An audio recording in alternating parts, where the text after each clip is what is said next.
I came from the mud, there's dirt on my hands.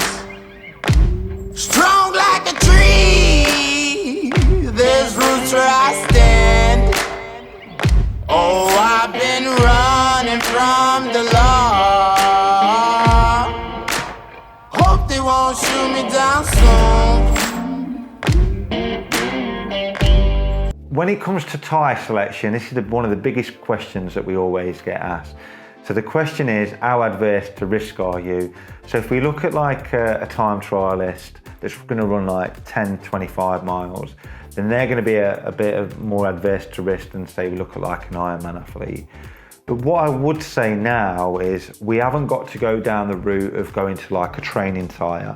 So if I'm an Ironman athlete, if I looked at like a bog standard tyre that comes with my bike versus something like, say, like a Conti 5000 or a Schwalbe TLE tyre, then the risk of you puncturing it, I'd say, is, providing you've got like a new tyre on, is very rare. But say if we look at something that's more like a time trialist, they're going to probably opt for like a Veloflex or like a Victoria Corsa Speed. They're going to be a bit more prone to puncturing, but the duration of that is, it's a lot less time in the saddle. Nowadays is tyres and rims are changing at a massive rate of knots. Like the technology that's coming in rim shapes, we've got like a lot of hookless rims coming out. Like tyres are not keeping up with it. But what's exciting is, like a lot of the big manufacturers now are, they're developing the tyres. So for us as athletes, what it's going to mean is that we're going to go even quicker, and we're going to get these better interactions between like rim shapes and tyres themselves. And that's going to mean that when we ride in, number one, we're going to not absorb as much, like bounce off the road, which incorporate, if you look at like a triathlon, that's what we want, like we're not going to absorb all this shock through like the body. But also we can lower these tyre pressures now. So with like a hookless rim, we can probably run those at like 60 to 70 PSI. Like a lot of the manufacturers now are saying that, their recommendation is not going above like 80 PSI for a lot of them. And now what we always see with like, say, a hookless rim, like the bead in the rim shape, it's like a perfect seal. Like years ago, we used to have like this bit of a blip, like in the side, where like now we're getting like rim shapes that it's like straight. So again, that means that the interaction between like the tyre and the rim is we're just going a lot quicker. And a lot of what bike manufacturers are now realising, and wheel manufacturers, that if you can incorporate your wheel configurations into frames, then the times we can start to shave are significant.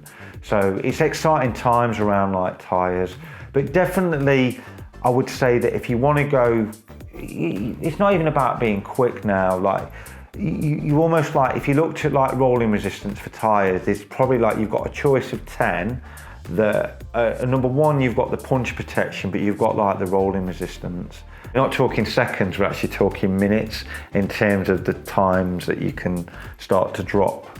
Tyre pressures is like a key one really, isn't it? So obviously somebody that weighs like 55 kilos, somebody that weighs like 100 kilos is going to be very different. And also like, again, like rim shapes, tyres, they've all got, it's a bit of a mind boggle really. But now there's lots of manufacturers are actually, they've got like online calculators now where you can actually input your weight, your, like your tyre choice, the road surface that you're going to ride. And then you can have it might give you a range of like tyre pressures that you can actually run. You get things like Tyre Whiz now, but that's quite a complex process. I don't think everyone's going to go to like that extent. At the top end of the sport, then you might want to, or if like you're scientific in your approach, you might go down that route. But it's definitely worth messing around with like tyre pressures. I remember years ago, like we used to run like 120 PSI. I even remember going to the national champs, we used to put like 160 in, because I thought that was going to give me an advantage over everybody else. But it's always about like the vibration on the road. Like I just remember running like 160, I was bouncing everywhere, but I just thought that's what it should be. But now, like tyre pressures, it's worth having a play around with, especially like now we can run lower tyre pressures. It's going to mean that you've got better contact with the road, so it's safer as well. You know, like you're going in a corner, you're not going to get that slipping feeling. When we talk about tyre sealants, again, a lot of it is on the width of the tyre as well, how adverse you are to like puncturing. Definitely worth, again, looking at like the manufacturer's sites, and just, there's a lot on Google now that'll explain like what sealants work best. I don't, like the top end sealant, there's not a lot in a lot of that stuff. It's just the amount of sealant that you actually need.